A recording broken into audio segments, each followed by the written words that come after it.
Yeah, it is recording.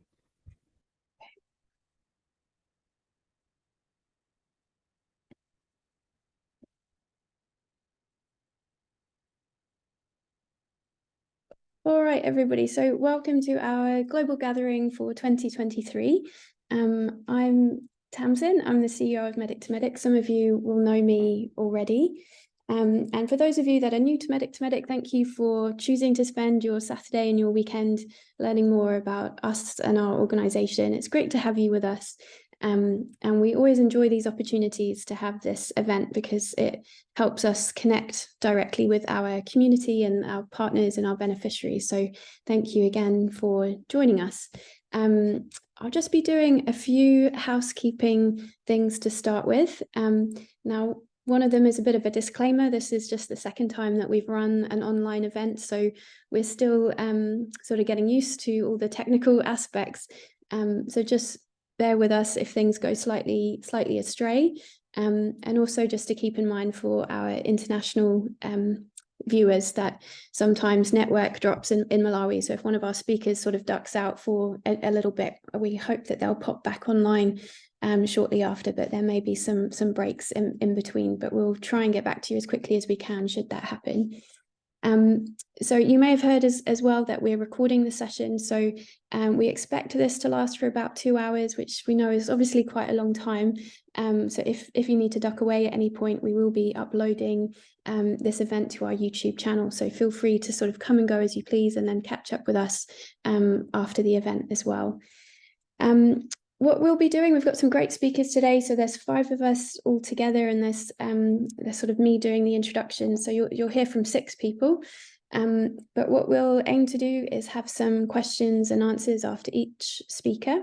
And if you want to ask a question, please either write in the Q&A box, which you should see hopefully at the bottom of the screen, or raise your hand. We're not sure if the audio for that will work, but we'll do our best. That might be another option.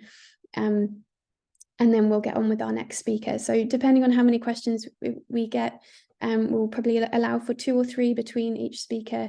And if we run out of time, then feel free to email us at the end as well if you don't get your question answered or we don't have time for it.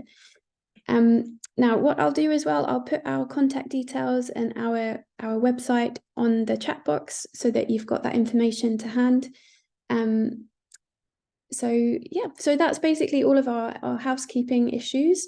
A little bit about Medic to Medic for those that might be new to the organisation. We're a small international development charity. Our main projects are in Malawi, where we sponsor trainee health workers. We sponsor a whole range of cadres and disciplines of health professionals, so from nurse midwives through to doctors, pharmacists, audiologists, and sort of everything else in between. And through our scholarships, we provide tuition fees, once a semester allowance, a medical equipment pack. And if we've got the funds to do so, we also provide laptops as well.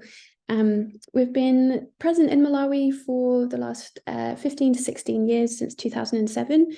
And at any one time, we sponsor between 80 and 100 students within Malawi. We've got a smaller community in Zambia and an even smaller community in Uganda, but we're growing all the time, and we hope in future years that those communities will continue to grow as well. So this is a great opportunity because we get to hear from our students and beneficiaries within country. And one of our first speakers, so Peter Samuel, he's a nurse midwife technician. He's in his final year. He's actually almost finished. In fact, I think he may have finished. He can update us on that when he starts speaking. I know he was finishing very soon. But he's going to teach us a little bit of Chichewa. Now, our Chichewa lessons, they're actually a new initiative for us. We've started medical electives in country recently for international students to come to Malawi, work with our alumni in the hospitals. And we know that there's lots of other sort of initiatives to learn Chichewa out there, but none specifically for medical professionals coming and visiting Malawi. So that's where our sort of initiative comes from.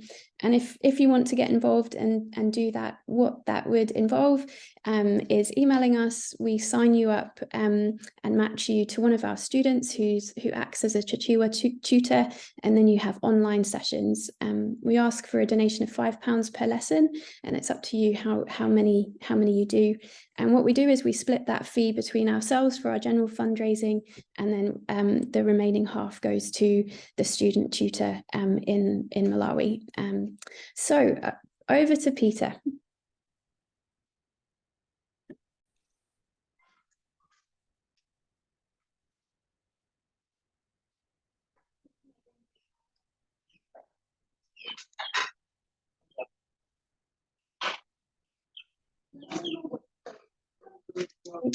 Peter, do you want to share your screen, and then you can get going with teaching us all right, meetings.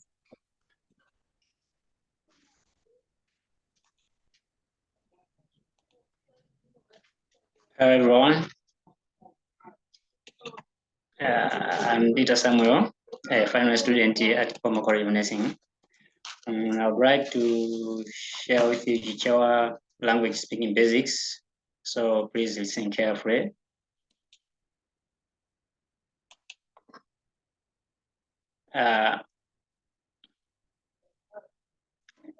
Chichewa is most spoken language here in Malawi, and since it is a native language, or the half of the total population of Malawi, Chichewa is a natural choice of language for Malawians. Another quarter of the population also speak Chichewa or at least understand it. Chichewa was declared a national language of Malawi in 1968. As a national language, Chichewa is an important vehicle for promoting a sense of as a national integration among the culturally and linguistically diverse of people.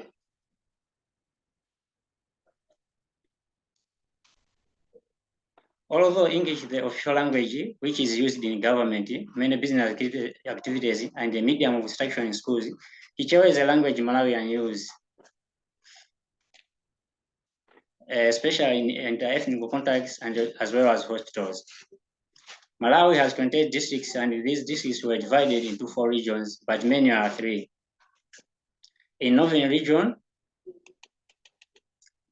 9% of the total population speak Tumbuka, and in Central region, about 85% speak Chichewa, and in Southern region, they speak Romwe, and in Eastern region of Malawi, 10% of people, they speak Yao. On introduction, there are only 24 alphabet letters in Chichewa, of which Q and X do not exist. The letter C always carries letter H whenever making sentences in Chichewa. Saying Kodi in Chichewa at the start means a question. In Chichewa, we have 5 vowels, of which are A, E, O, and U. A sounds as in the English word understand. That's A in Chichewa. We call it A, understand, and it sounds like in English word understand. That's how we pronounce it. It's A. Then A as sounds in English word F. F. A, F. And the E sounds as in English word it. O sounds as in English word only or over. U sounds as in the English word ooze. That's how we pronounce our vowels. Before you start conversation, greeting is the first thing in Malawi. Doing so, everyone feels welcome, and you call this Malonje. And Malonje in Malawi goes like, when you say hello, it means morning. And how are you means mulibwanji. Mulibwanji, that's how are you. And one can respond like, I'm okay, and how are you? It's ndili bwino, kaya inu. Ndili bwino kaya inu. Thanks means zikomo in Chichewa. You're almost welcome. In Chichewa, it means mwalandiridwa. Mwalandiridwa. You're almost welcome. And we have other special greetings, like in the morning, we have other greetings. Afternoon, we also have other greetings. So in Chichewa, how did you wake up? Like how you can greet someone in the morning is mwadzuka bwanji. That's in Chichewa, mwadzuka bwanji. And I woke up well. One can respond like that. I woke up well. Ndadzuka bwino kaya inu. Ndadzuka bwino kaya inu. So in Chichewa, ndadzuka bwino kaya inu. In English is I woke up well. What about you? And I woke up well too. Ndadzuka bwinonso. It's like the one is also fine. Yeah, that's how we can pronounce that. Ndadzuka bwinonso. And thank you means zikomo. Zikomo. And we have afternoon greetings. Mwaswera bwanji is how did you spend a day? How did you spend a day? Mwaswera bwanji. That's that in Chichewa. And one can respond, I spent a day well. What about you? In Chichewa, ndaswera bwino kaya inu. Ndaswera bwino kaya inu. I spent a day well. What about you? Ndaswera bwino kaya inu. And ndaswera bwinonso. Ndaswera bwinonso. It's like I spent a day well too. Ndaswera bwinonso. I spent a day well too. As I said, thank you. It's zikomo.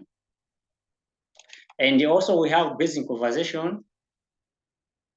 Whenever you come here in Malawi, you have to know how to ask someone for his name, like what is your name, as we do in English in Chichewa. Kodi dzina lanu ndinu ndani? Kodi dzina lanu ndinu ndani? What is your name in Chichewa is kodi dzina lanu ndinu ndani? So one can respond, my name is Peter. My name is Peter. Dzina langa ndi Peter. Dzina langa ndi Peter. That's that in Chichewa. Thanks, see you later. Zikomo tionana. Zikomo tionana.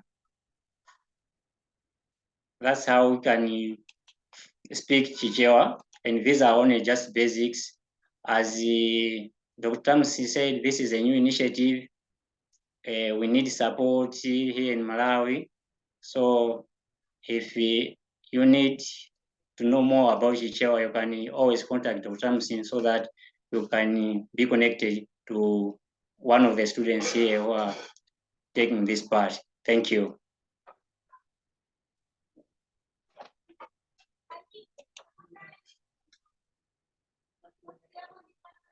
That's wonderful. Thanks so much, Peter. So yeah, as Peter mentioned, he's one of our student tutors doing some Chichewa lessons. So if you have anybody who would like to get involved and learn a bit of Chichewa before they come out to Malawi, do get in touch with us and we can point you in the right direction. Any questions for Peter?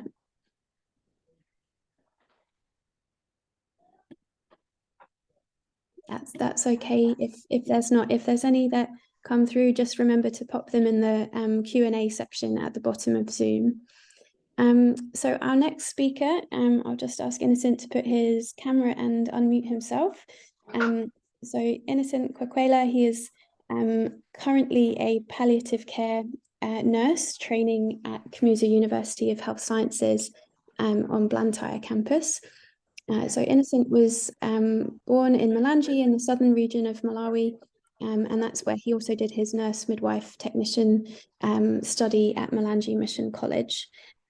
He then worked at St Andrews after qualification, and I actually learned something about him from this. He achieved Best Nurse of the Year in 2019, so it obviously shows his passion and dedication to the profession, which is fantastic.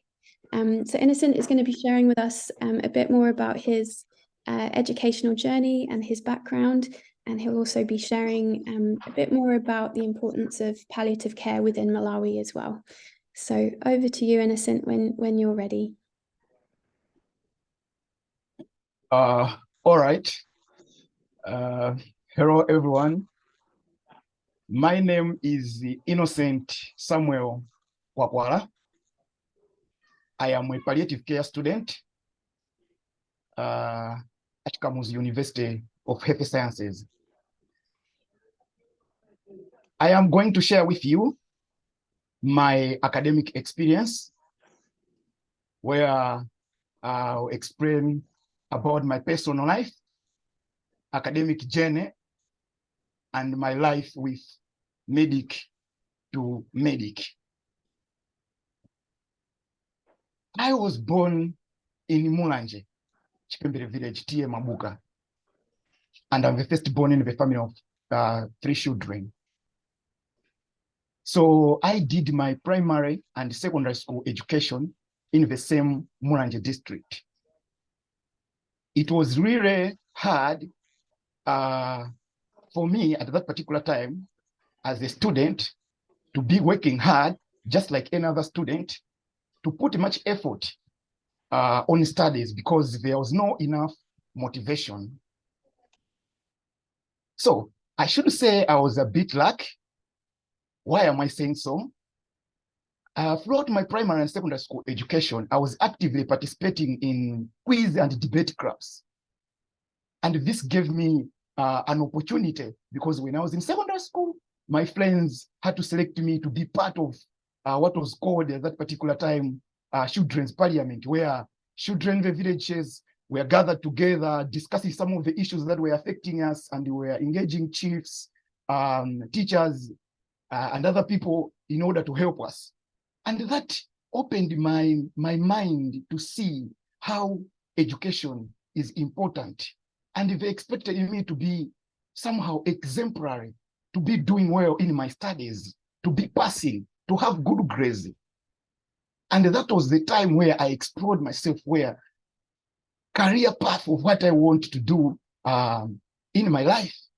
And this hard work paid, I should say, because I got good grades at my Malawi School Certificate of Education.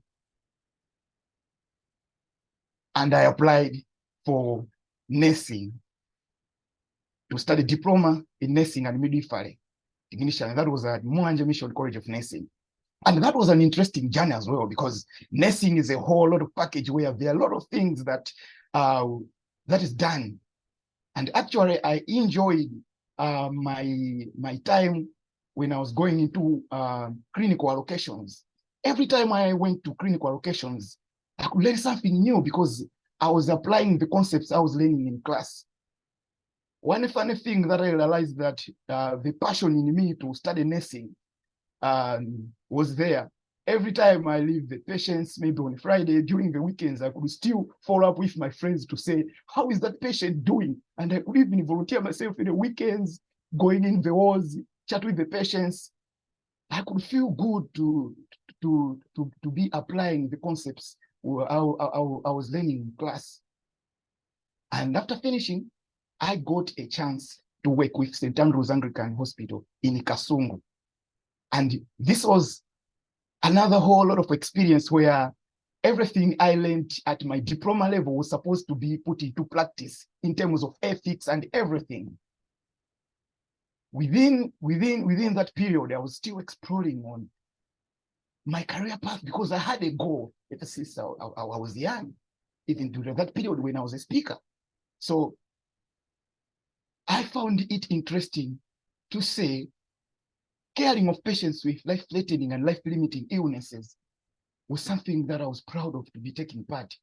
And luckily, within that period, 2019, it was when palliative care was also introduced. The first intake was in 2018. And I saw it as an opportunity because with my hard work I had previously and good grades, I saw it that I am eligible to pursue further with my education. And I applied for palliative care at Kamuzu University of Health Sciences. So this picture, first one, there, me standing, that was in my first year. And that day we were preparing for OSCE exam. And the other pic, I was with my friend, that was in second year. It was mid-break with class. And this picture, it was when I was in 3rd year. That was final year diploma, being a 3-year course. That was my final year after done everything. It was last allocation for me.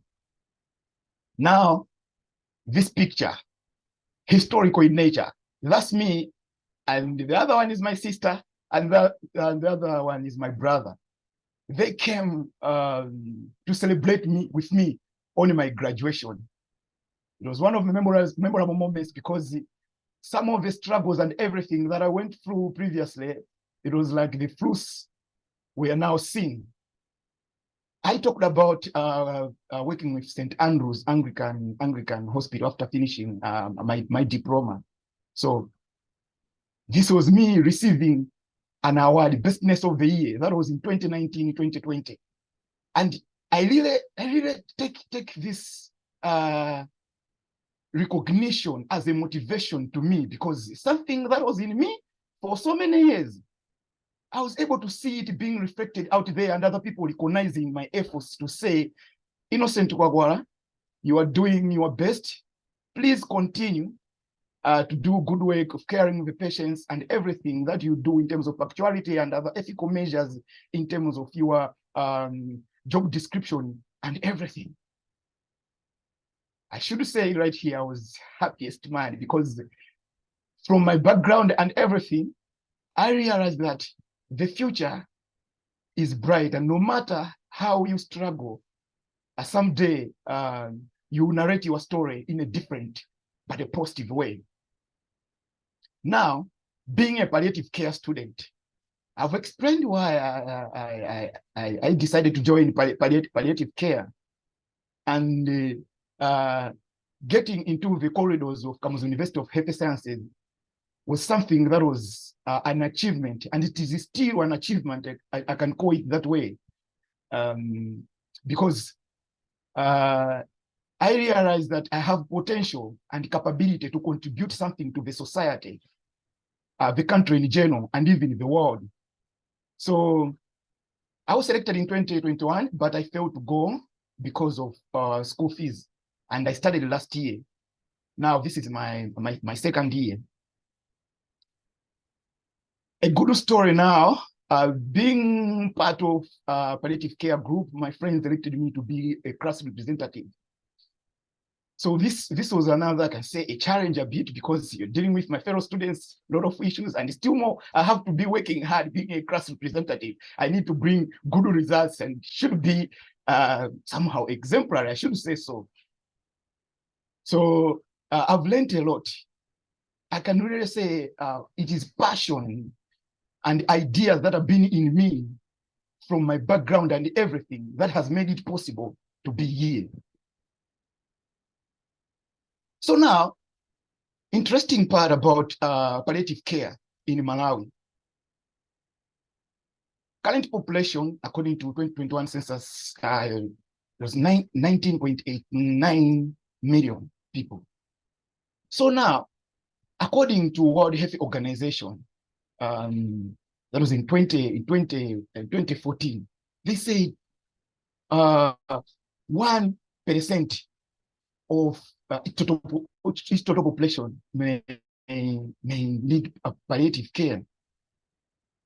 And at the same time, there are people that they deserve to be receiving palliative care, but they are unable to get palliative care services. On the same note, there are a lot of conditions, life-threatening and life-threatening illnesses that are common here in Malawi that need palliative care. We talk different cancers that may come due to different conditions. In terms of infectious disease, we talk of HIV and AIDS that is affecting a lot of people, may contribute to some of conditions like Kaposi sarcoma. We can talk of how HPV virus may cause cervical cancer, and cervical cancer being one of the commonest and most common cause of death among women in Malawi. Each and every day at palliative care clinic, I could see cervical cancer patients that need care in 4 domains: physical, psychological, spiritual. and social. And even some of the cases where low socioeconomic status and poverty, people using firewood in the villages, that may put the people at risk at esophageal cancer. There are esophageal cancer cases that even some people report late to the hospital because they are unaware of early signs and symptoms. We can talk a lot of things and conditions that affect people here in Malawi. Hepatocellular carcinoma, ascites, and other conditions, meaning that there is need of more palliative care nurse specialists. But recently, as I said, a training started in 2018. Previously, people were going to Uganda and other countries to be trained for palliative care, for diploma and degree.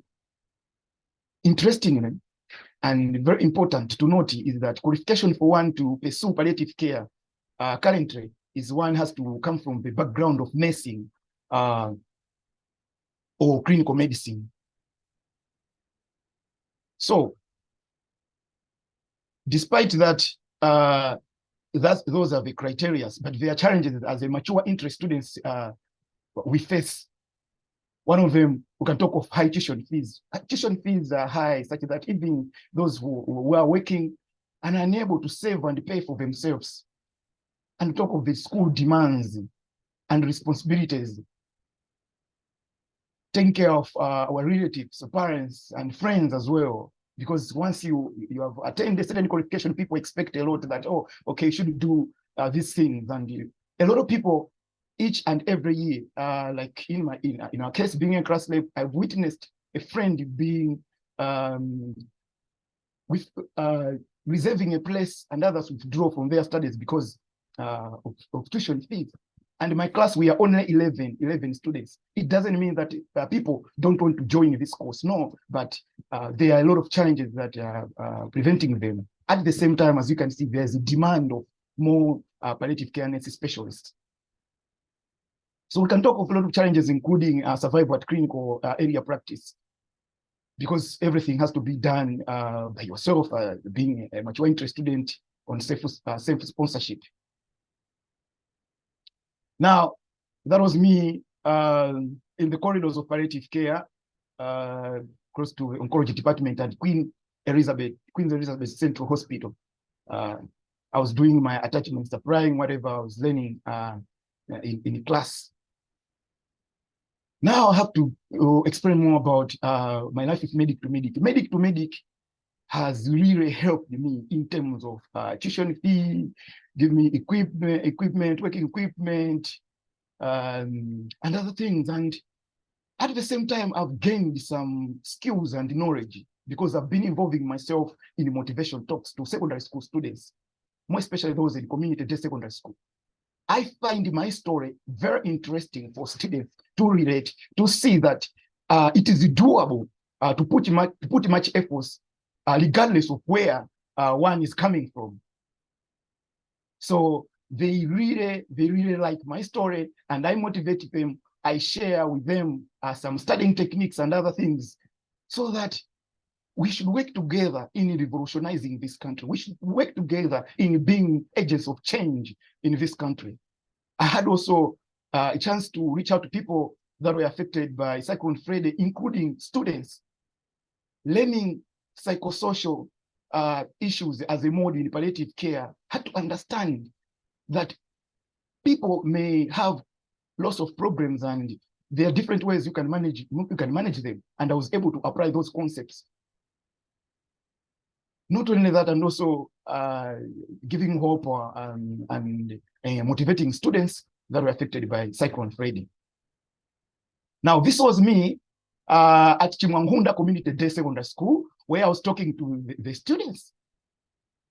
We had to chat about a lot of things, including how they can work hard, encouraging them to join the medical field, and also to have a goal and possibly in the future join palliative care as a specialist, because it starts from the bottom for them to set their goals and push hard to reach where they want to be in life. Now, having everything that I've experienced, the challenges, current challenges as palliative care student and the rest of palliative care and mature interest students that face, I still have goals and something that I need to achieve even after graduating the course. So I aim to even study further with palliative care, so that being an advocate and bring some changes and efforts in this country, I have to have some goals as well. So after working as my main goal, helping the sick in the community, but still more in the future, maybe we'll link up and say, I am Innocent, I'm the one who had to talk to you about palliative care, and now I'm doing this. And you could read that we heard your story, and we are really proud. That's something that I'm aiming for. And another thing is establishing palliative care at my facility, because there's no currently there's no palliative care, and even being a mentor to palliative care students.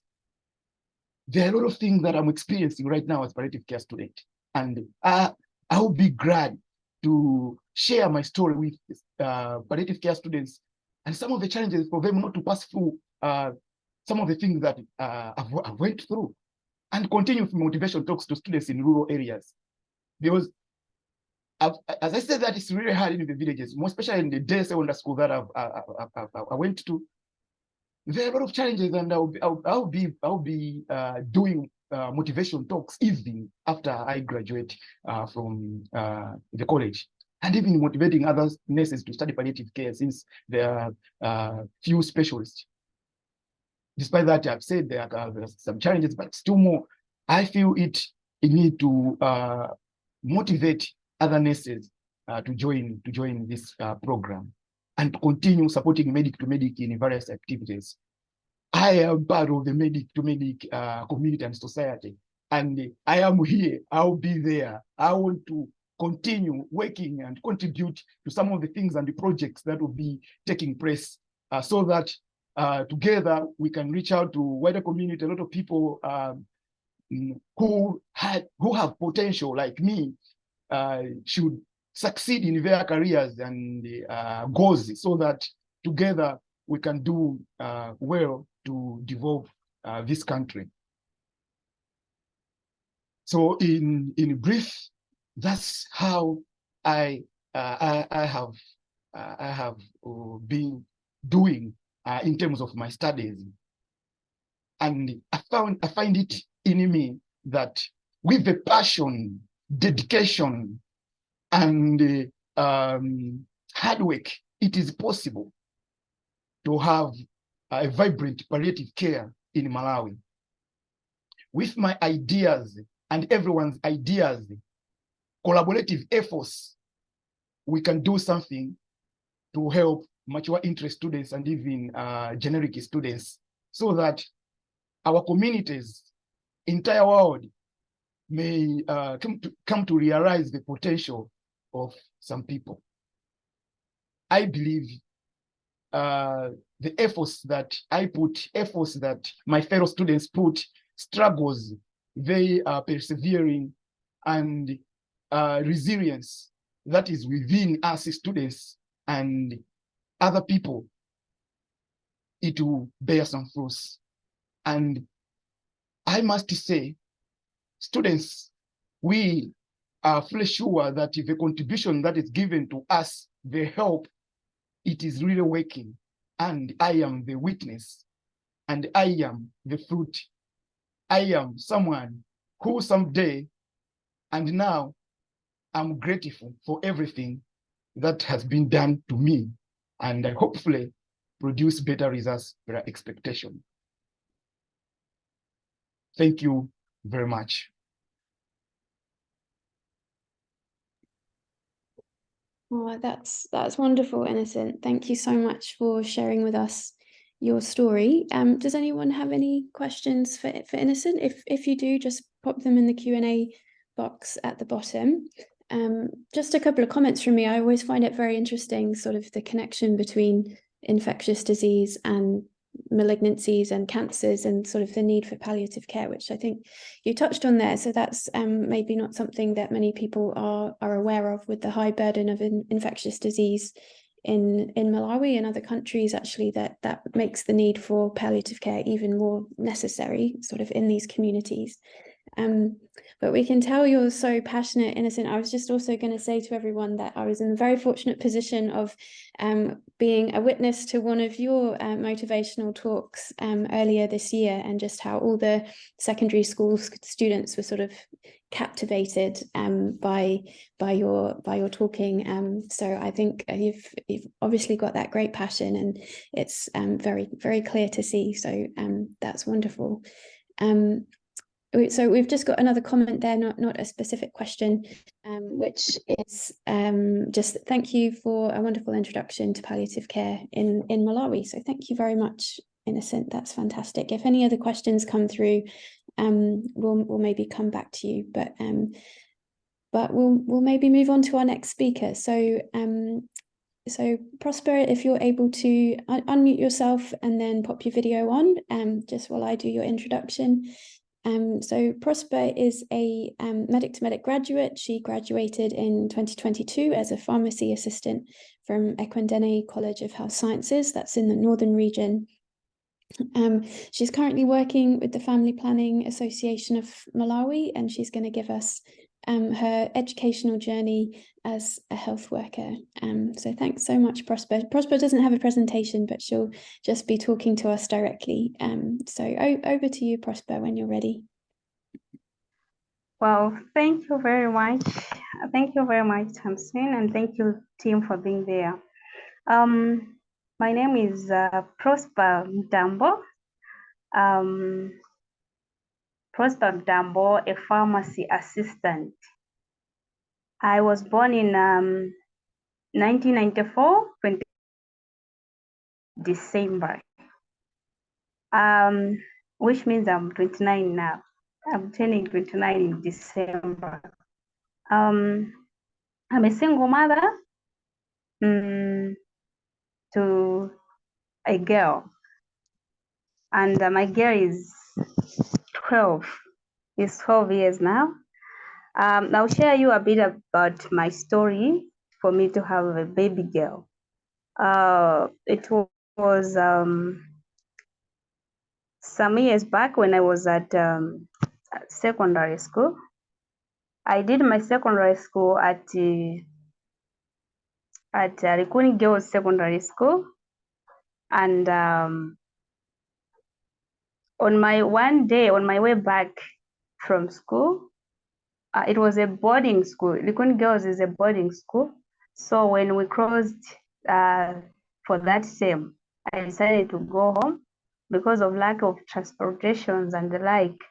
I had to walk by foot to reach home. So on my way back to home, I got raped. Yeah, that's where my baby came from. And by that time, I was young, and the family where I was coming from, we didn't have that, we didn't have much ideas like the ideas I have now to what happens when you are raped. Yeah. So my father is late, and my mother too is late. My father died when my mother was pregnant of me, and my mother died when she was trying to deliver me. So it means I've never seen my father, and I've never seen my mother as well. I've seen them in pictures. Yeah.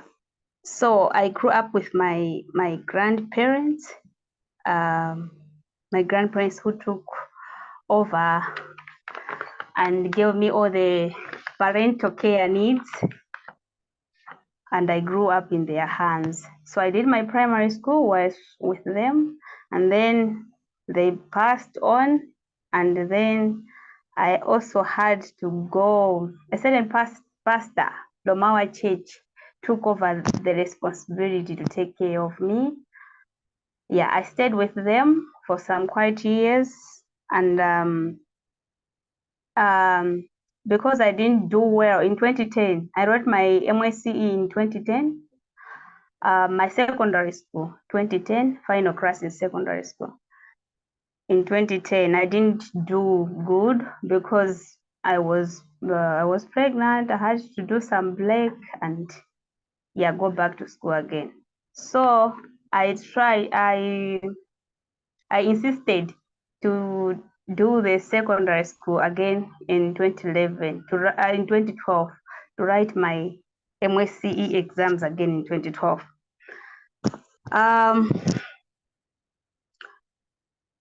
I wrote my secondary school and final class, and I got some nice grades. And because I didn't have anyone to support me for my college studies, I had to go and look for pieceworks. I had to go and look for pieceworks. I worked as a maid. I worked as a maid for 5 years. For 5 years, and I was saving my little money so that I can do my tertiary education. And it came a time whereby my guardians, those pastors, retired from the post of pastor. They went to their home village, and I told them I won't go with you because I might lose some opportunities like college entries and the like. So they said, who are you going to stay with? I said, okay, let me go and beg my boss. If they can allow me to be staying with them for a while, it will be better. So yeah, they accepted me in their home. I stayed there. And then I had access to newspapers where I applied to so many colleges. Yeah, I remember I applied to St. Luke's for the same course, pharmacy. But just because I didn't have resources, I didn't manage to go there. And then I had to apply to Ikwendeni again.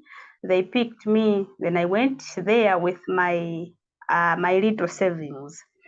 And then it was quite shocking when the time I went to the college to find that the rates for the fees were so much higher than I expected. And all I thought is like maybe for healthy workers something like free, and you have to pay a little maybe for exams or assignments. But it was quite shocking. And then I have the fees was at 630,000 per semester. So I was like, where am I going to get this whole money? I stayed at school for 2 months. That was from February 2020 to March 2020. Yeah, we blanked because of the outbreak of coronavirus pandemic. The president is the one who pronounced the lockdown for the whole country. So that's why we had that break. So finding it that we stayed so many months at home, and I started, I had an opportunity to get a nice phone, a smartphone, and I had to log in WhatsApp and Facebook. So on Facebook, I tried to look for so many organizations that support needy students. So I had searched for many until one day I came across, it was in July, I came across Medic to Medic. There was a post of fundraising for the needy students. So there was an email there as well, an email address there as well. So I picked the email address and I wrote my application. I wrote my letter, my whole story to Medic to Medic. Yeah, they came back to me. I think in August. Yeah, in August they came back to me and responded that they have heard my story and my story was quite touching. So they sent me application forms, of which I applied, and I had to wait again because we were all in holiday. I think maybe in UK too, they were also in holiday. So I had to wait. I had to patiently wait. And then in November, when we resumed our schools, our studies, yeah, I received an email that I was confirmed and to be sponsored by Medic to Medic. So that was quite a joy. And before that, in February and March, the time I was at school, I was relying on Peaceworks for me to find some money for upkeep.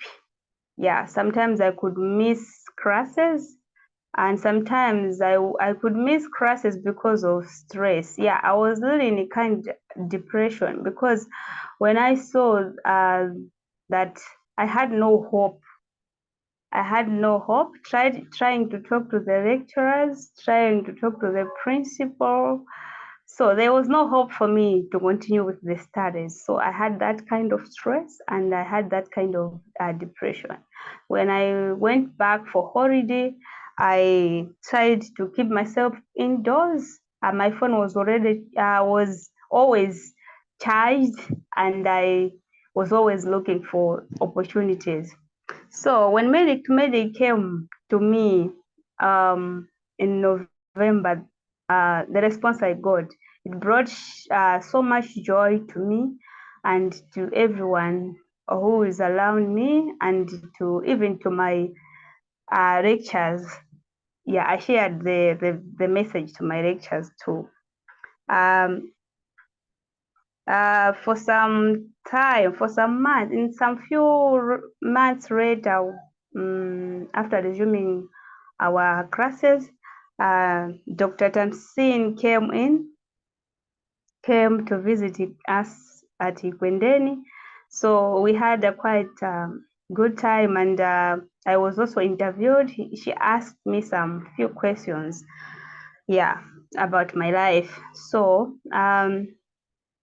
she brought with her my studying materials, like the laptop. It was a brand new laptop. I received a solar, yeah, a set of solar, everything in it, an inverter in it, and everything was in it. I received my books, yeah, and they also gave me upkeep, money for upkeep. Yeah, the money was sent to my account. Yeah, so my life changed, and yeah, I was doing quite good when I started my education, my college studies. But when this kind of support came, it really motivated me. It was a motivation to me to work extra harder, because I had all time. I had free time. I also had to concentrate in my studies at school. Yeah. So Medic to Medic became a parent to me, and like my everything to me, my parent and my relative, I can say so. Yeah. So I finished my studies in October 2022. Yeah, my course was only for 2 years. I finished my studies in 2022 October, and then we had to write our licensure exams, of which Medic to Medic supported me as well. I wrote my licensure exams, and I succeeded. I made it. So in November 2022, I graduated from college. Yeah, and I went to the world. When I got home, I didn't just get here in Lilongwe. I went to Lilongwe, of course, with the little upkeep, upkeep that I kept during my studies, because I was saving some of my upkeep. So I knew that after college, there's also life after college. So what will I be doing? Where will I be staying? Whom is going to support me when I finish my college studies? So I had to be a little wise and a little careful with my spending. So I had to do some savings so that they can help me in my life after college.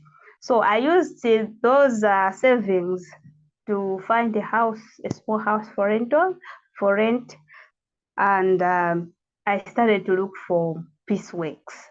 So in November, I didn't stay much at home.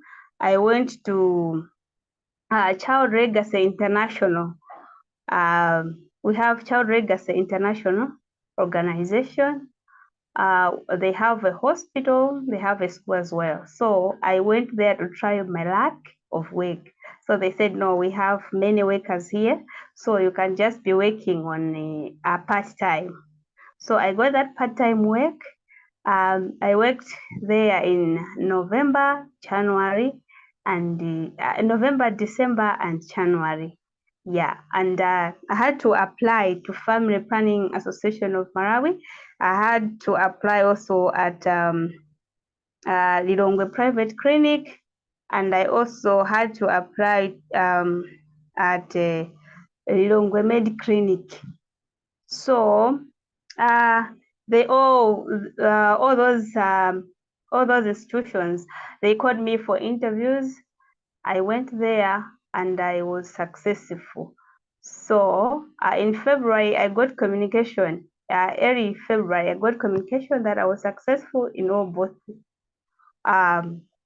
I know both hospitals and the NGO.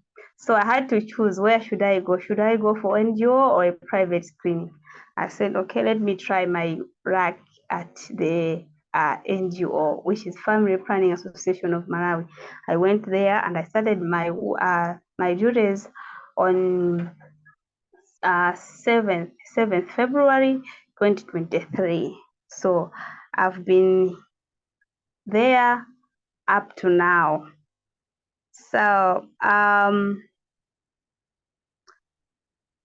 I would say that, to me, all those achievements are because Medic to Medic was there for me.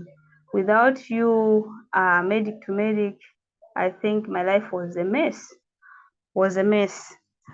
And I had that passion to study pharmacy, because I at first, when I was in primary school, I liked the hospital environment, and I could admire those uniform the doctors, the nurses put on, even the health surveillance officers.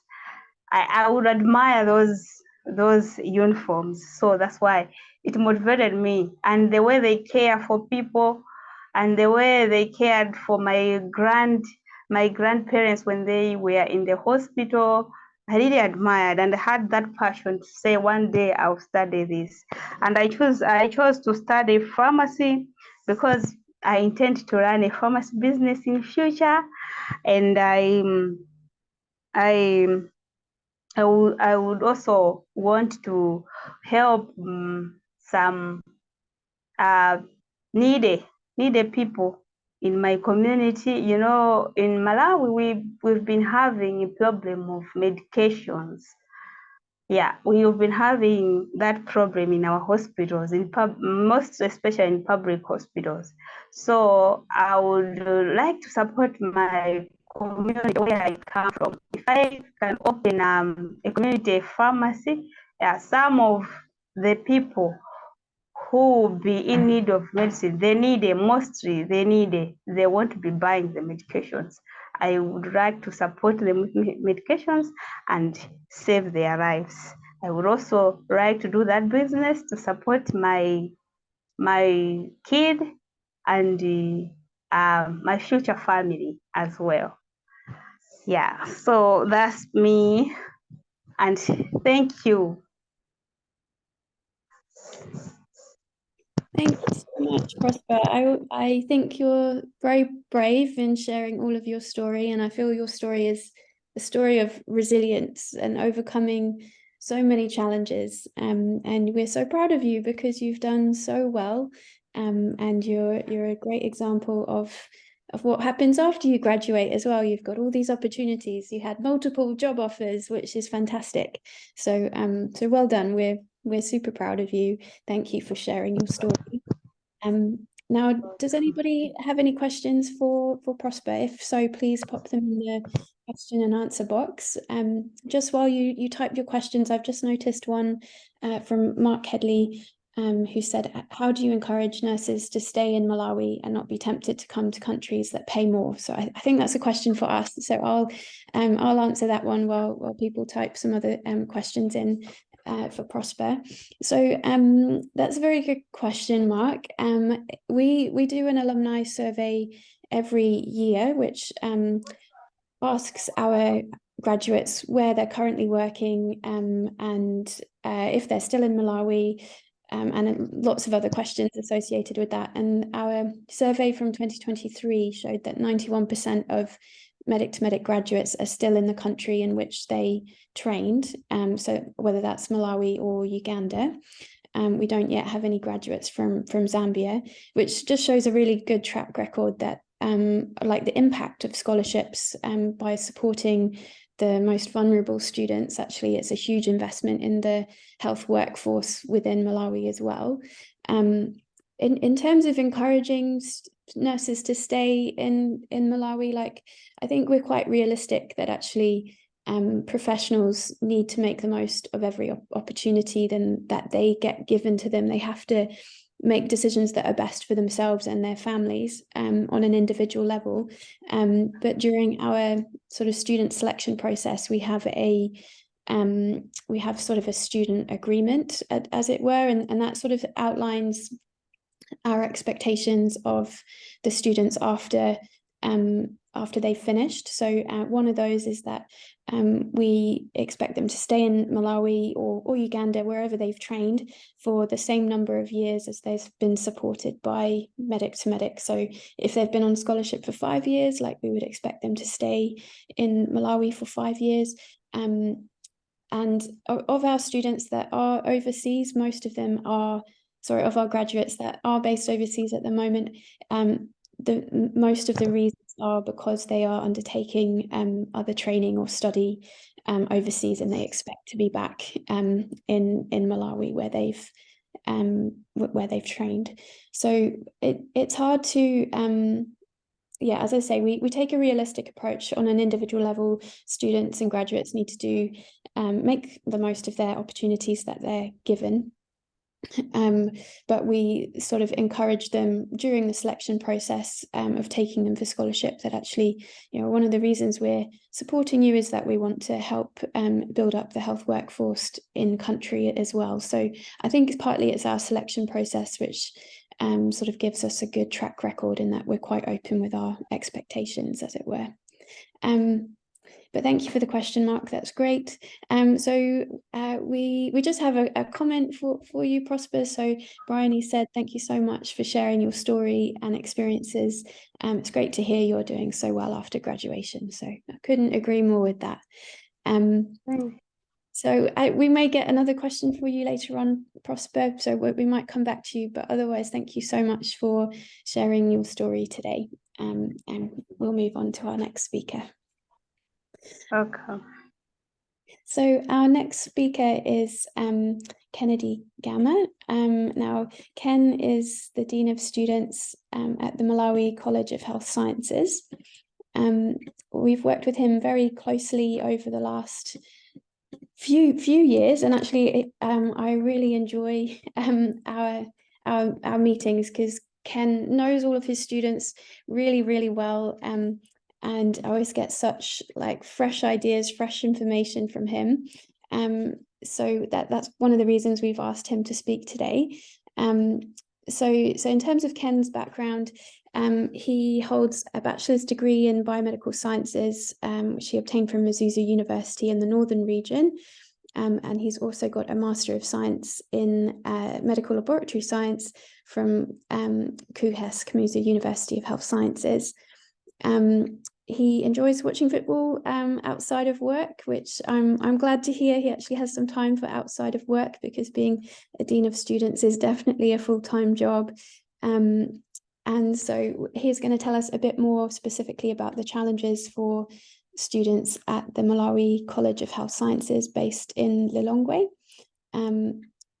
Now, I think we're having a few technical difficulties during our practice session, so I'm hoping that Ken will be able to join us for this. So Ken, if you're able to pop your video on and take yourself off mute, and then you should be able to share the screen for your presentation at the bottom.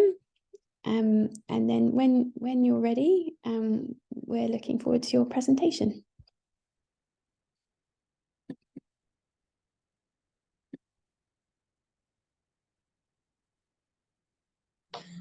All right, thank you. Apologies, I really joined late. The reason is that what Tamsin just said, that being a Dean of Students is a full-time job. Just when I got in the office, I plan to do this at home so that I don't have much disturbances. But unfortunately, I received a call. I'm supposed to be at the office.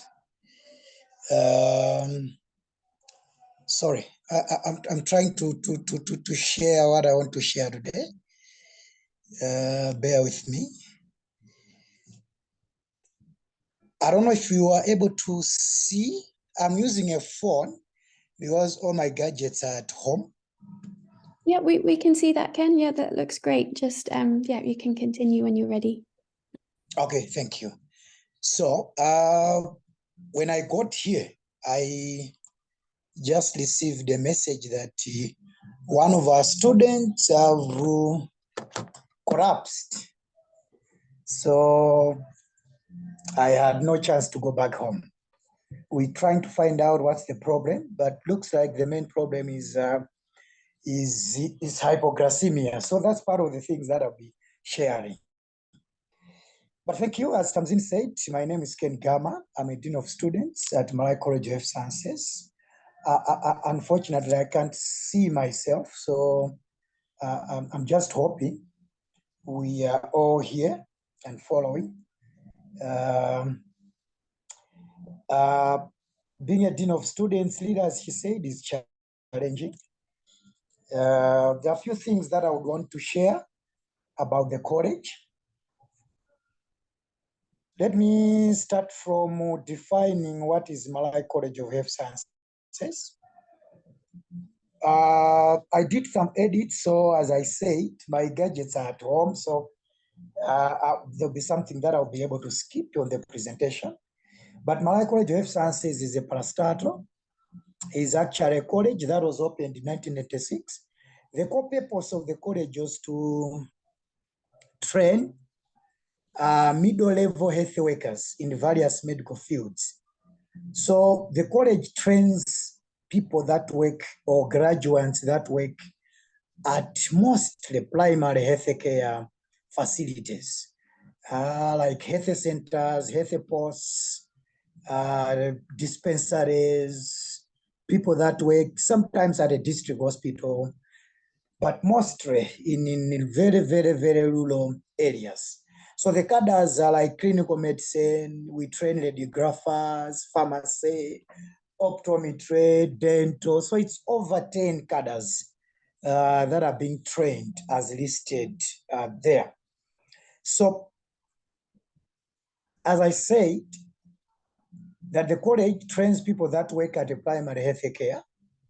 Our medical system in Malawi is dominated by primary health care facilities. So that's why 60% of health workers in Malawi, arguably, they are trained at health sciences. You you might hardly find a facility, a health center or a district hospital where there's no graduate from this college. So at least 90% of health facilities, they have our professionals. So, and again, it is the only college in Malawi that trains dental professionals. KUHES, Kamuzu University of Health Sciences, have just started, and at KUHES, they haven't graduated anyone yet as of today. So if you want dental services, chances are 99.9% you will meet a graduate from Malawi College of Health Sciences. So the college is strategically instituted to train health workers that work at primary health care facility, as already mentioned, and with the patient-doctor ratio in Malawi to be, the recommended one by WHO is actually 1 to 1,000, but in Malawi is actually 0.12 to 1,000. That makes the college still relevant to keep on training medical professionals. Now, coming back to the situation on the ground that organizations like Medic to Medic have been trying to save us from, is that the college was previously being sponsored, the students were previously 100% being sponsored by government until about 6 years ago when they stopped. Government stopped, and again, on top of that, the college had to conduct a functional review that closed the kitchen, because previously students could get meals from our kitchen, from the college cafeteria.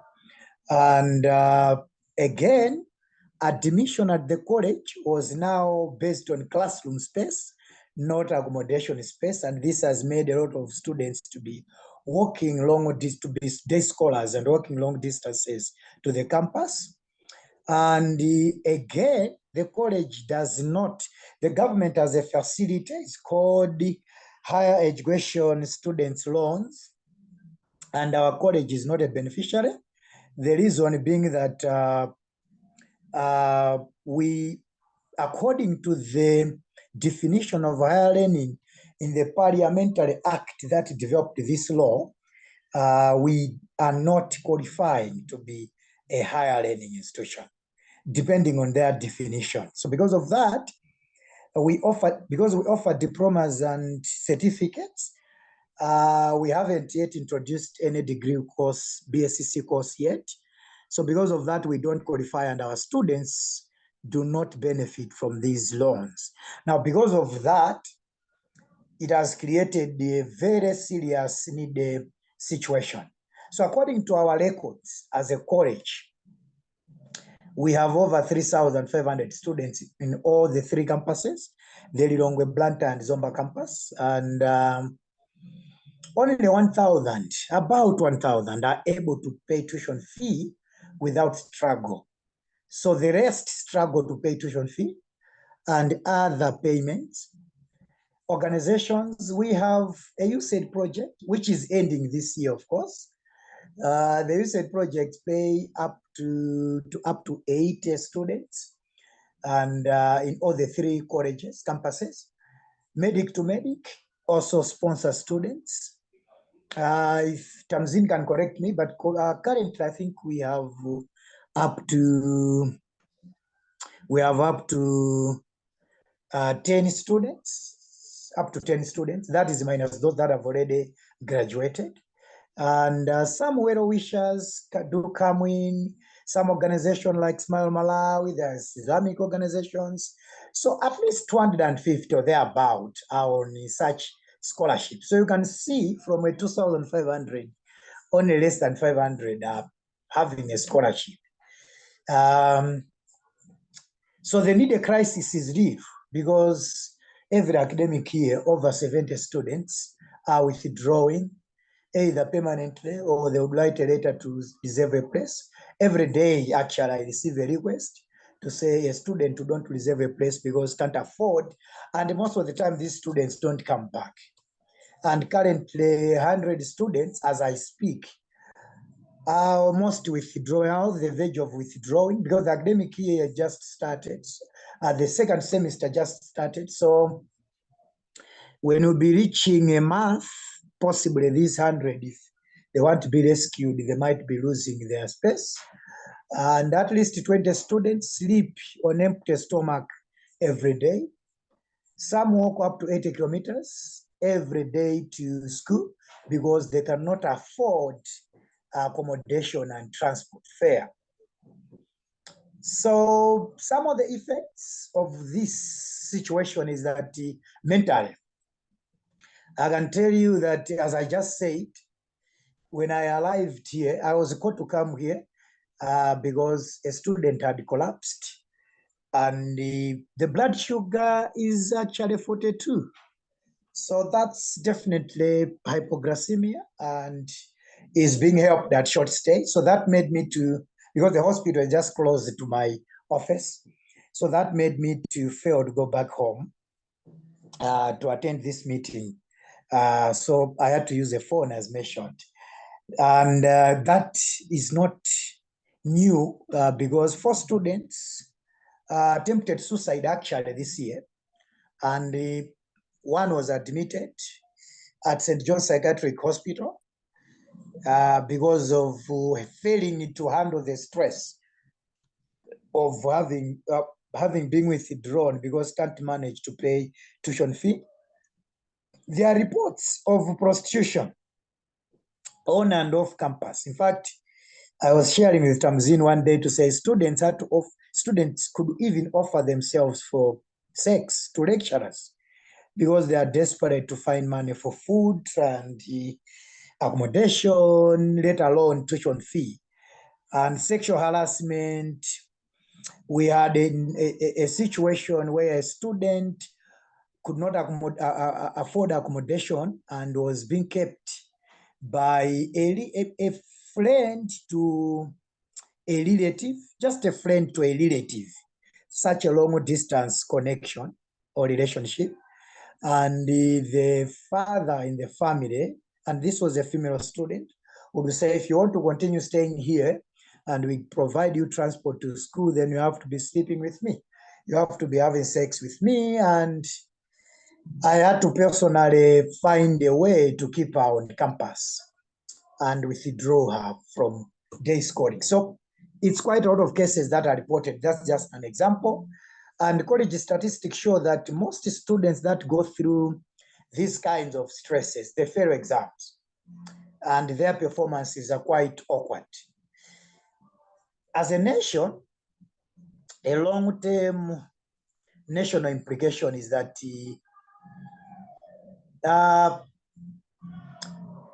if there's fear that if we continue, because the situation now is that only those that have got the ability to pay tuition fee are the ones to be trained. And per se, these are students that are coming from well or better families in terms of economy.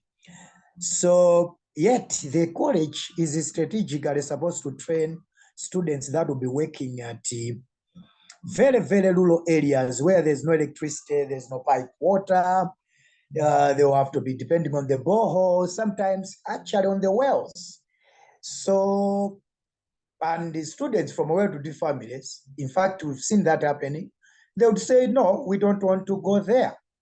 We don't want to work in the villages. So they'll just train, get their papers and go home because with low salaries in our country, they would say it's better I stay at home than staying in a village where I have no internet and no access to electricity and safe water. So you see, all of that is a bomb that we are impending to face. I actually edited this slide, so I'll mention what I wrote on the edited slide because my laptop is at home. So what can you do to help? We are in good partnership with Medic to Medic, trust me. And honestly, when I share issues with the CEO, Dr. Tamzin, she tries to push and squeeze herself to help a student. Just recently, she enrolled 2 students. These are male students that were affected by Cyclone Freddy.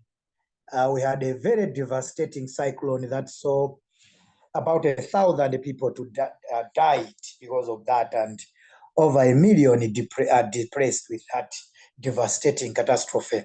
So she came in and helped, and if you want to help, please do so through Medic to Medic organization.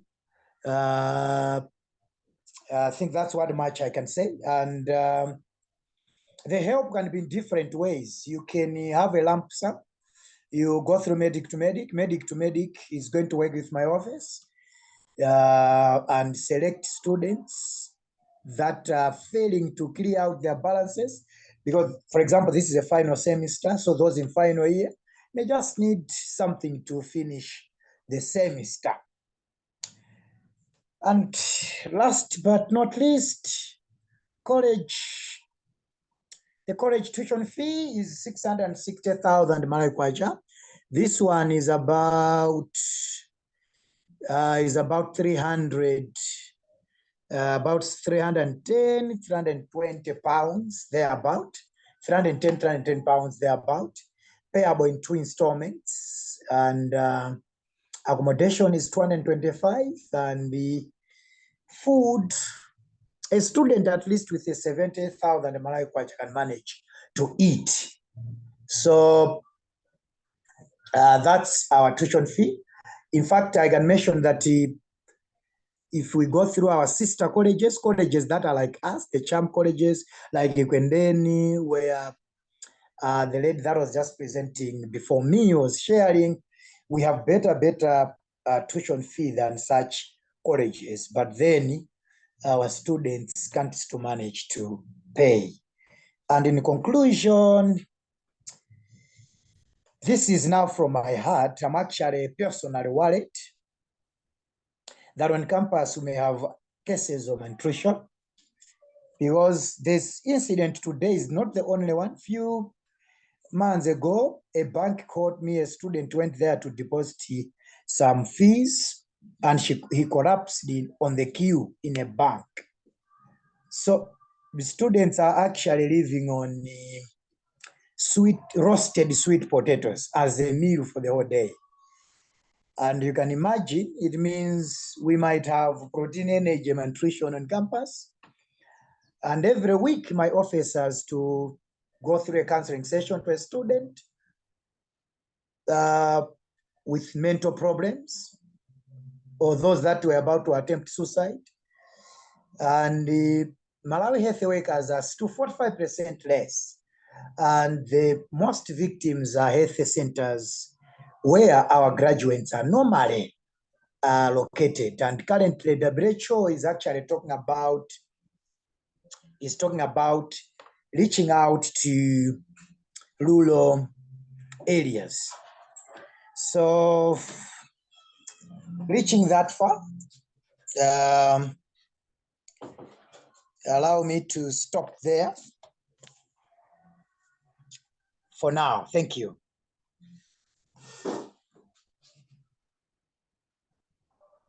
Thank you, Ken. Oh. That was wonderful. Thank you. Oh, I'm seeing myself on the screen. That's exciting. Yeah, thank you so much for presenting. I think you always give such raw stories, which I think really demonstrate how important it is to support students training in health. So thank you so much for sharing. Now, does anybody have any questions for Ken? And I'll just make a comment sort of in between. I think it would be, one day it would be so interesting to have like someone actually study in terms of like the short-term impact of a scholarship. Are the ones on scholarship less likely to like prostitute themselves? Are they less likely to have HIV? Are they more likely to pass their exams? I think anecdotally, like we know all of that is sort of logical, but it would be really interesting to have some sort of objective evidence to show how important sponsoring vulnerable students are. And you made some amazing points there about actually, if only students from well-to-do families finish and qualify, perhaps they're not going to want to work in the rural areas where there are challenges just with daily living. So some very important points that you made. So thank you so much for sharing them. So currently, I don't think we have any questions for you, but please stay on because they may well come up at the end. Now we're just coming to our final speaker, who's a member of the UK trustee board. So Dr. Stones is going to talk to us. I know him as Will, so I'll refer to him as Will. So Will is a UK trained obstetrician and gynecologist with global and public health interests. He has been affiliated with Kamuzu University of Health Sciences since 2014, but he currently lives and works in Nevis in the Caribbean, but he maintains some online teaching and research links with the Malawi colleges and postgraduate students as well. So Will is going to be talking to us a little bit about his time in Malawi and also his journey with Medic to Medic and how he came to be involved. So thank you so much, Will. Over to you when you're ready. Thanks very much, Tamsin, and thanks for getting today's event organised. And I think we've had some fantastic voices from Malawi from different angles. And so I'm not going to speak for that long, and I don't have a presentation, although I do actually have a couple of images to show.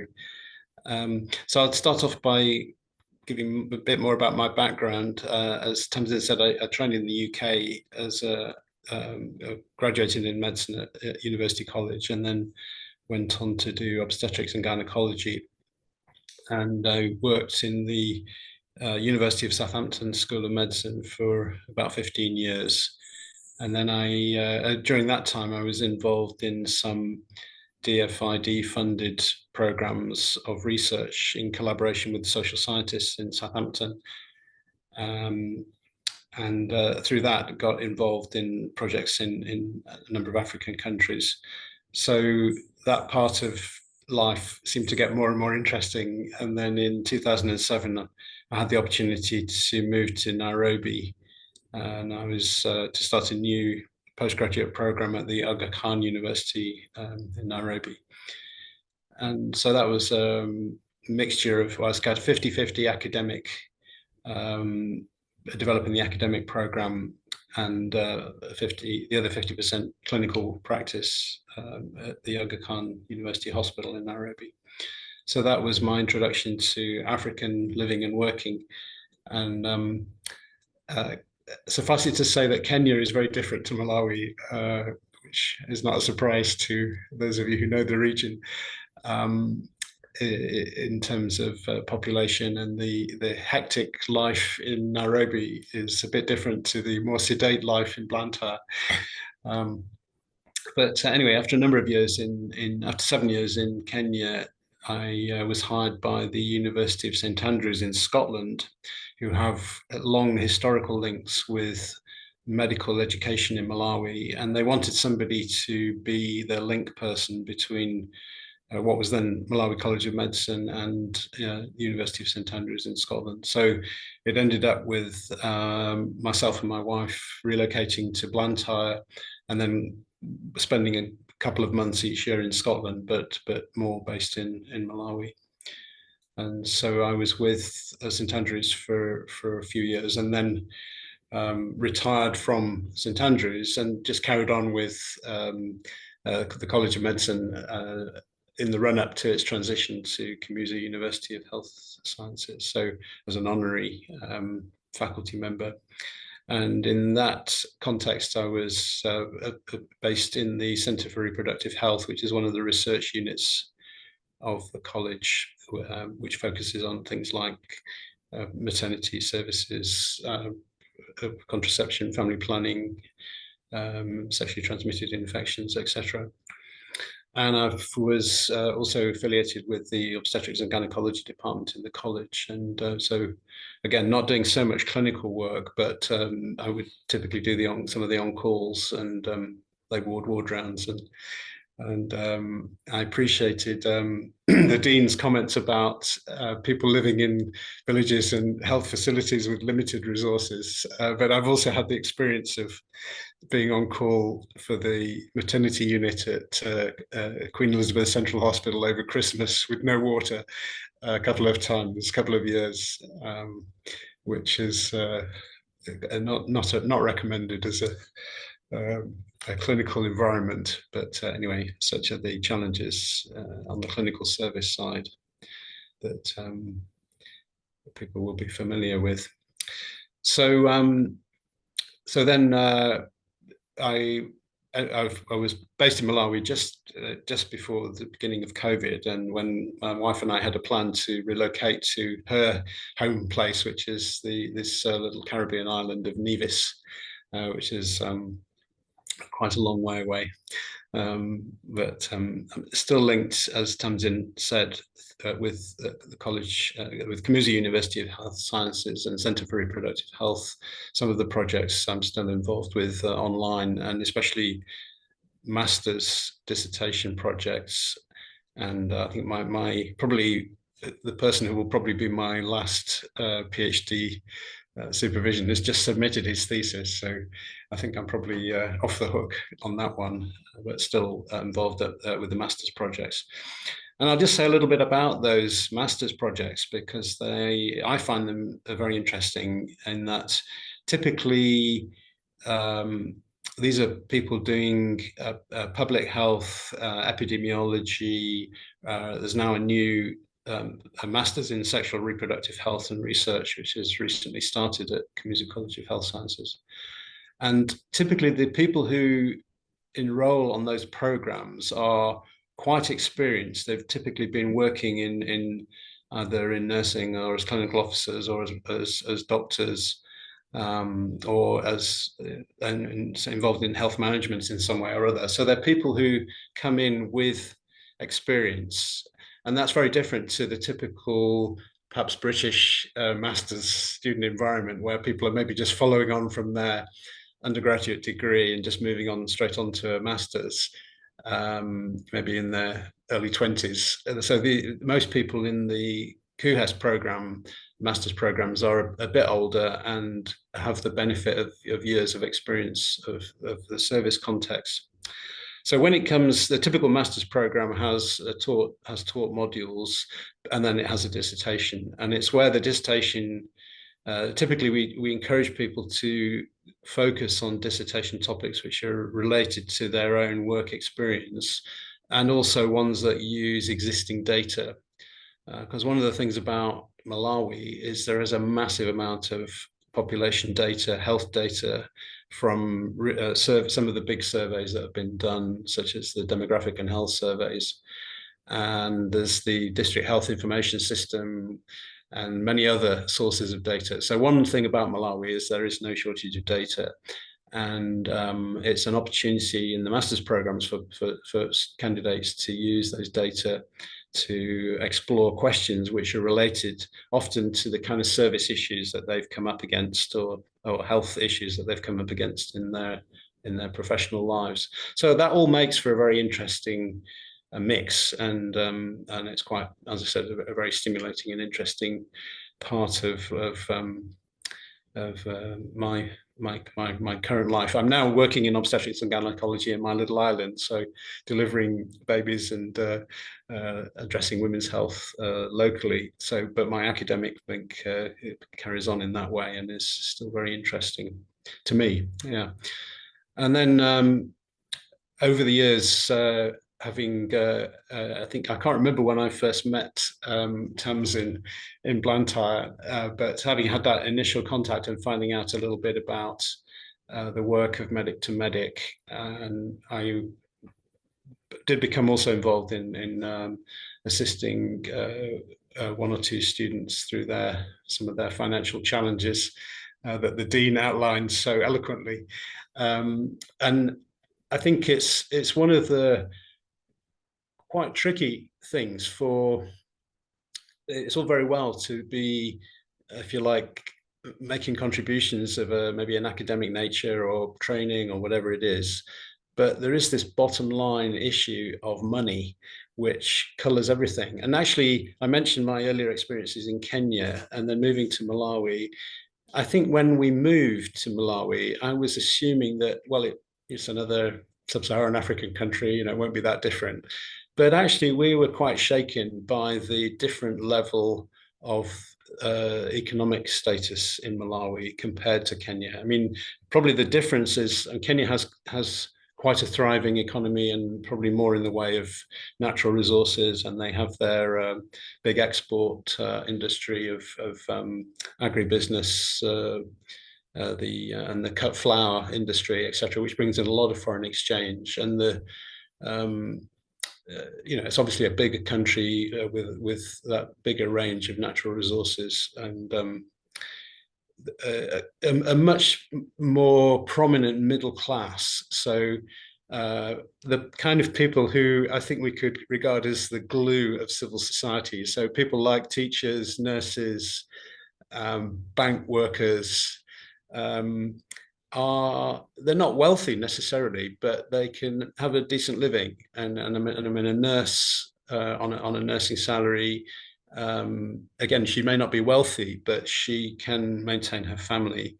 And a teacher similarly, can have a reasonable livelihood. Whereas the contrast in Malawi is really very, very striking, that people in that glue, what I might call the glue of civil society kind of roles, such as nursing, clinical officers, etc., they struggle financially, and that colors everything. So you can be educated, you can be employed, but you still struggle financially, just on basic things. And I think it's quite appropriate in a way to be upfront about that. And you can't solve those kind of things with a nice technical intervention or a bit of training or whatever it is. It's a structural problem, which is a very deep-rooted structural problem. And I think the reason why I was interested in Medic to Medic is that it's taken quite a considered view of where support can be useful. And clearly all problems cannot be solved and all students cannot be funded, and the workforce challenges of the country are not going to be solved by Medic to Medic. But it's a considered and well-structured way of making a small but useful contribution. And to me, I've realized that small but useful contributions are what makes the world go round in many ways. And I don't subscribe to the view that it's all hopeless and nothing is going to change until we have, global total restructuring of the global financial system, et cetera, et cetera. We have to do what we can do, and we have to do it in a careful and considered and planned and strategic sort of way. And to me, that's been the attraction of a body such as Medic to Medic, which is sourcing not huge sums of money, but it's sourcing useful money and directing that resource in a useful and practical way. Which I think is a worthwhile activity. So that was my interest, and that's why I got involved and joined the trustee body. I'd just like to divert a little bit, and I'll just share my screen and show. Oops, not that one. The Dean was alluding to some of the workforce issues, and this is something that I've been involved in sort of academically, looking at the where are we now? Here we go. And I think it is a very important thing that we all need to kind of have in mind. this is I'm just sharing now a document from the current Malawi Health Sector Strategic Plan. And this shows, this is something that each few years, the government produces a health sector strategic plan. And one of the key components of the National Health Sector Strategic Plan is to focus on human resources for health. And they have over the years produced estimates of vacancy rates and numbers of graduates and that kind of thing. And this just shows the comparison from 2017 to 2021. And you can see the vacancy rates are still quite troubling when it comes, we've got medical officers and specialists. These are this vacancy rate of 37% and 29% for medical officers. Let me get this the right way around. Are we looking at the vacancy rates against establishment? That's right. So there's a designated level of how many staff are supposed to be in a particular facility, and then the extent to which those positions are being filled. So we can see that things are on the clinical officer side of things, we've got 67%, pharmacy technicians 81%, etc. And then if we look at the absorption rates, I think this is perhaps one of the critical issues for an organization like Medic to Medic. So it's all very well for people to graduate, but then what happens to them? And it was one of the very strange things that, well, probably 20 years ago, the big problem was not enough trainees and not enough people in the academic institutions being trained in the healthcare professions. But then more recently, there's been a big problem of persons graduating but not being absorbed into the health system. And in fact, COVID, I believe, may have had perversely a positive effect in that there was in recognition of the massive emergency requirement for more healthcare professionals to respond to the COVID. A lot of persons who were on contracts or being casually employed as locums were absorbed and given positions. So the absorption factor increased as a result of that sort of surge of employment. But here we can see, this is data for early 2020, the graduate mapping exercise. So you can see that lab technicians, 76% lab assistants and lab technicians have been absorbed in employment. Pharmacy assistants, pharmacy technicians, very high rate of employment. Similarly, medical officers, 93%. But I think, and I'd be interested to hear the Dean's comments on this, but the clinical officer absorption rate seems to be quite low, 62%. So this rather indicates, and I'd be interested in others' comments about this, that there are quite a lot of clinical officer graduates who are failing to find employment. And this supply and demand relationship is obviously quite a tricky thing for any country to manage, but especially in the context of Malawi with very extreme financial constraints, very, very difficult for either the government or private sector to effectively manage that kind of match between supply and demand. But as far as an organization like Medic to Medic and its deployment of sponsorship is concerned, it seems to me that the appropriate response to this is to try and make sure that whatever system is in place is really working. So, for example, entrance to healthcare professional programs, are they sufficiently well supported to be able to concentrate on their studies? Are they able to pass their exams? Are they able to graduate? And perhaps be equipped with some of the soft skills as well as their technical knowledge, but the soft skills of being part of an institution and able to function as a team member and contribute to the national sort of mission of improving health. So as I was indicating earlier, medic to medic is not going to solve all the problems of the country, but it seems to me that it's a small and useful contribution to that effort. So I think I will stop there and hand back to Tamsin. Lovely, thanks so much, Will. I think small but useful is a good slogan for us. Maybe we should adopt that. I liked your summary of all of those points. I don't know if anybody from our Malawi team or perhaps... I see that the Dean has suggested responding. Perfect. So Ken, if you want to, we'll hand over to you if you've got a comment on that. Okay, thank you. Really, he touched quite a lot of things, but I would like to comment on the balance between the demand and supply. It's true, as a nation, we have quite a number of some cadres that are trained, but are not absorbed in the system. It goes back to the government. It goes back to the government. And the data that he was sharing is normally, it's normally the government data.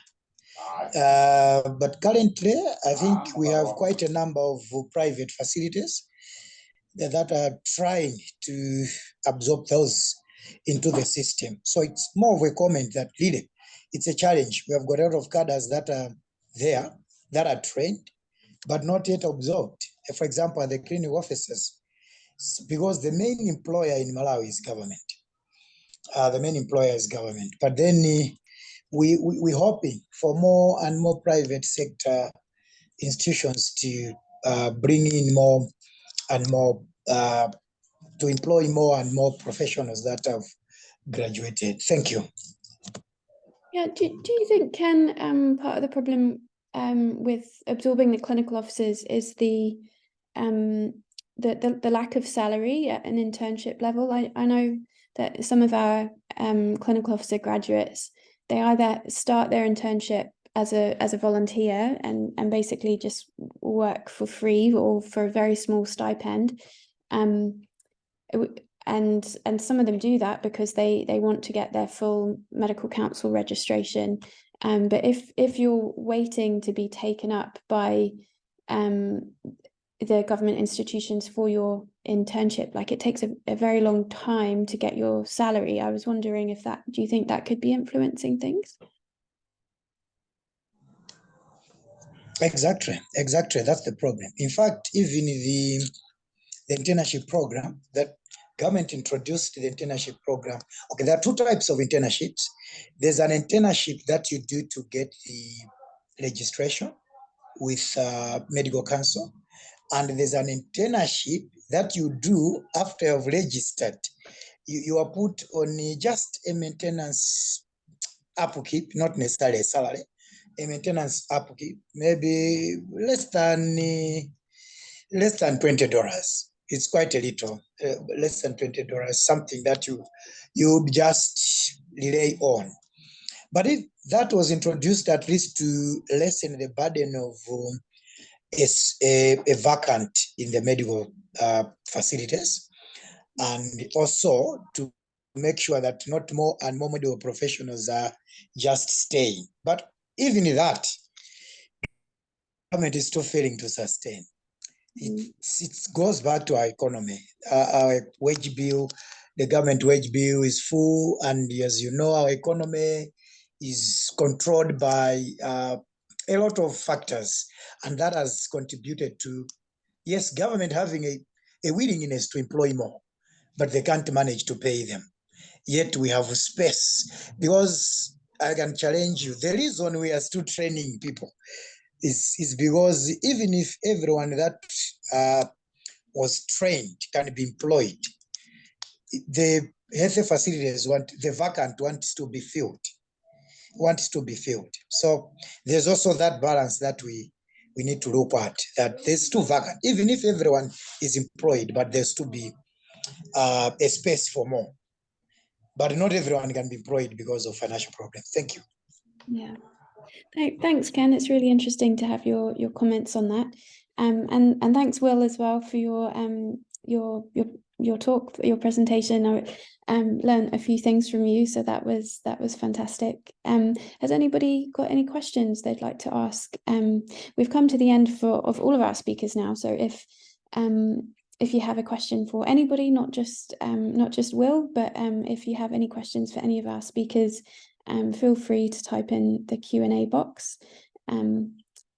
That would be great. Otherwise, whilst everyone's typing away all their questions, I was just going to make everyone aware of a few things that are coming up. So we've got 3 carol singing dates coming up for those in or around London. I'm not sure many of us who are attending are based in London at the moment, but should you know anybody who enjoys carol singing and can get to London, we've got dates on the 9th of December and the 16th of December at Pimlico Tube Station, and that's for fundraising.